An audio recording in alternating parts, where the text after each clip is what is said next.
बकौल विजय बहुगुणा मैं कहूँ तो कोई डील नहीं है।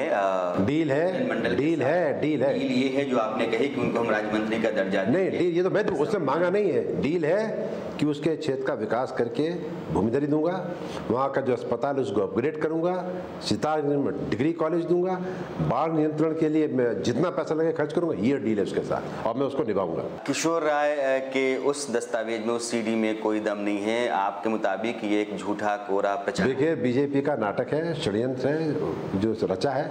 उन्होंने एक आदमी खड़ा कर दिया कि ये ऐसा हुआ है, मैं भी ये कहिए तो एक आदमी ले आऊं कि साहब मेरे सामने इन्होंने इसको पैसे दिया झूठ बोलने के लिए। इंडिविजुअल वर्जन अनकॉर्बोरेटेड, कौन उसको सुनेगा जीवन में, वो भी आपका पार्टी का आदमी है। अच्छा, वीडियो होता तो भी मान लेते, ऑडियो, एक आदमी का ऑडियो। तो बीजेपी जो है, जैसे मैंने कहा, ये दिशा भ्रमित है। ये अभी बर्दाश्त नहीं कर पा रहे हैं कि ये चुनाव हार गए हैं और ये विपक्ष में बैठना है इनको। कोश्यारी जी ने स्टेटमेंट दिया है अभी कि विजय बहुगुणा तो चुनाव जीत जाएंगे लेकिन सरकार गिर जाएगी। यानी तुम 30 मैं 41 में कैसे गिर जाऊंगा? तो और आप सब जानते हैं कि अस्थिरता कराने के लिए, सरकार गिराने के लिए इन्होंने हर प्रयास किया। वो तो हमारे कांग्रेस के नेताओं का, विधायकों का ऐसा चरित्र है कि वो टस से मस नहीं हुए, लेकिन ये तो ओपन गेम खेला इन्होंने कि गवर्नमेंट गिरा देंगे। और मैंने 4 बार मेजोरिटी प्रूफ की अपने हाउस में। आज सेशन दिसंबर तक नहीं है। Why should I break anybody? आज मैं उनका विधायक क्यों तोड़ूंगा? क्योंकि मैं तो मेजोरिटी साबित कर चुका हूँ और दिसंबर तक हाउस होना नहीं है। वो तो अपने जो अंतर कला है उसमें परेशान है। हर आदमी अपने एमएलए को सस्पेक्ट करता है। हर आदमी, अगर एक एमएलए का उनका फोन एक दिन बंद हो जाए तो हाहाकार मच जाता है, कहाँ चला गया। तो दिस इज वेरी अनफॉर्चुनेट। आपको ये लगता है कि बीजेपी बेवजह का चित्कार कर रही है, बेवजह का प्रलाप है उसका, बीजेपी साजिश कर रही है, बीजेपी आपको डिस्टेबलाइज करने की कोशिश में है? मेरी समझ में एक बात नहीं आती है कि आपकी पार्टी के 2 बड़े नेता बीजेपी के 2 बड़े नेताओं से क्यों मिलते हैं? मैं भी मिला, तो क्या मैं मिला तो बीजेपी क्या गलत मैसेज ले ले? मैं कोश्यारी से मिला, खंडूरी से मिला, निशंक से मिला, तरुण विजय से मिला। राजनीति में अगर महाभारत में शाम के बाद कौरव पांडव मिल सकते थे जो तीर से एक दूसरे को घायल कर रहे हैं, तो आखिर हम बीजेपी में क्या एक रिश्ता नहीं रह सकता? नेताओं का वार्ता करना, नेताओं की बात करना, ये स्वस्थ परंपरा है। मैं तो उसको इनकरेज करूंगा। I am happy.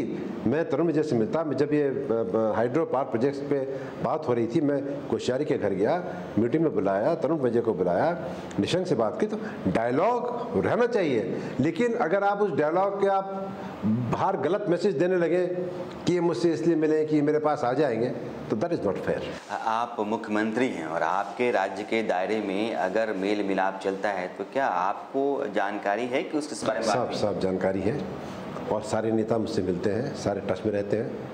अगर 5:06 पे कहीं बात करते हैं तो 3 मिनट बाद मुझको फ़ोन करके बता देते हैं। हम लोगों का आपस में विश्वास है, एक दूसरे पे हम लोग एक टीम वर्क है। I am the chief minister, लेकिन सब लेवल फील्ड है, सब बराबर है और एक दूसरे का सम्मान करते हैं। राजनीति में सबकी महत्वाकांक्षा होती है। अगर आपका एम्बिशन नहीं है, you are not fit for politics.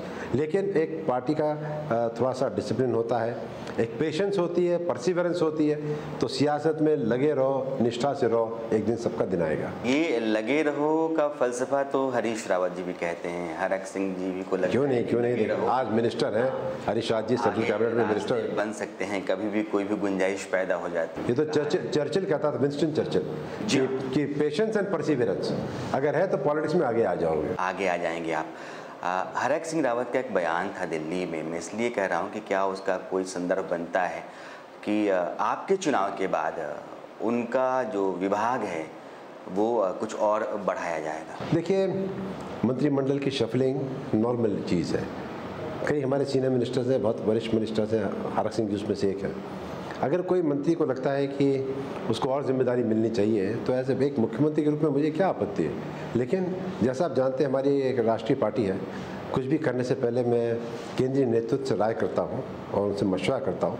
तो निश्चित तौर पर जिस मंत्री की जो भावना है वो आते हैं, मुझसे बात करते हैं। उन्होंने कही भी है, मैं चुनाव के बाद पार्टी हाई जो कमांड है मतलब उसके सामने रखूंगा और हो सकता है संभव कि कुछ फेरबदल हो जाए। नहीं, मैं सिर्फ ये कह रहा हूँ कि अगर फेरबदल की बात हरक सिंह रावत कहते हैं, इसका मतलब कि कहीं ना कहीं वो असंतुष्ट हैं, कुछ और चाहते हैं जो उनको मिला नहीं। जरूर देखिए, असंतुष्ट तो क्या है, लेकिन जिम्मेदारी और निभाने की उनमें क्षमता है। अगर किसी की इंजन की कैपेसिटी 100 बोतल रोज कोको कोला बनाने की है और वो 60 बना रहा है तो नेचुरली चाहेगा कि भाई मैं 100 बनाऊँ। नहीं तो सरकार के मुखिया आप हैं, आप चाहें तो 100 बोतल बना लें। नहीं, ऐसा नहीं है। मेरा हरक सिंह जी से उनको कांग्रेस में मैं लाया, ही वॉज इन BSP, और मेरा उनसे हमेशा बहुत मधुर संबंध रहा। और जब जैनी कांड पर उन्होंने रिज़ाइन किया तो मैंने उनको मना किया था कि मत रिज़ाइन करो। क्यों रिज़ाइन किया तुमने? मेरा उनका बहुत अच्छा संबंध है, हम लोग एक ही ब्लॉक के हैं, मेरा गांव उनका गांव आसपास है, एक ही इष्ट देवी है। और हरक सिंह विजय बहुगुणा का नुकसान जीवन में कर नहीं सकता, और विजय बहुगुणा हरक सिंह का हक मार नहीं सकता, ये आपको बता रहा हूँ। एक बात तो कही जाती है, मैं चाहूँगा कि इस पर थोड़ी साफ गोई से बात हो कि विजय बहुगुणा सितारगंज की लड़ाई को लेकर बहुत संजीदा हैं, बहुत सतर्क हैं, और यहाँ नपे तुले गिने चुने लोगों के आने जाने की इजाज़त है, यहाँ बहुत कहने की कोई ज़रूरत नहीं है। जब मैं क्यों चुनाव मैं खुद लड़ रहा हूँ, और शायद ही विधानसभा को कोई क्षेत्र जहाँ जा नहीं रहा हूँ, इसलिए जा रहा हूँ क्योंकि मेरे क्षेत्र नया है। मेरे पिताजी के समय से माताजी चुनाव लड़ी है, हम लोग सब परिवार वाले प्रचार करते थे। हमारा जनता के साथ एक आत्मीय रिश्ता होता है बहुगुणा परिवार का, और हम उनसे इतने घुल मिलना चाहते हैं कि मैं खुद एक उनका विधायक चुना जाऊं तो मुझे पता होना चाहिए कि किस गांव में क्या समस्या है। मैं सक्सेसफुल लॉयर क्यों रहा? मैं सारी पेजेस खुद पढ़ता था, जूनियर के ब्रीफिंग पे बहस नहीं करता था। डॉक्टर अच्छा वो होता है जो सारी रिपोर्ट्स खुद पढ़े, जूनियर की ब्रीफिंग पे काम नहीं करे। तो मैं खुद इसलिए घूम रहा हूँ क्योंकि अगर मैं यहाँ से जीता हूँ और मुझे कोई कहे साहब कि फलाना गांव कहाँ है, तो मैं क्या मैप में देखूँगा? मुझे पता होना चाहिए कि कौन गांव कहाँ है, क्या समस्या कहाँ है। इसलिए मैं चुनाव खुद लड़ रहा हूँ। मैंने आग्रह ये किया, देखिए आज हज़ारों पार्टी के कार्यकर्ता हमारे आना चाहते हैं मदद के लिए, कोई नियम हमारा किसी नेता पे नहीं है। हमने खाली आग्रह किया था PCC में आप बता दो, क्योंकि प्रदेश अध्यक्ष बैठे हैं यहाँ, आप PCC में बता दो आप आना चाहते हो, प्रदेश कांग्रेस कमेटी आपका कार्यक्रम बनाएगी। ये उन लोगों के लिए है जो हमारे काडर के लोग हैं। नेताओं पे कोई बंदिश होती है? नेता तो चिड़िया होती है, सीमाओं के आर पार जा सकती है।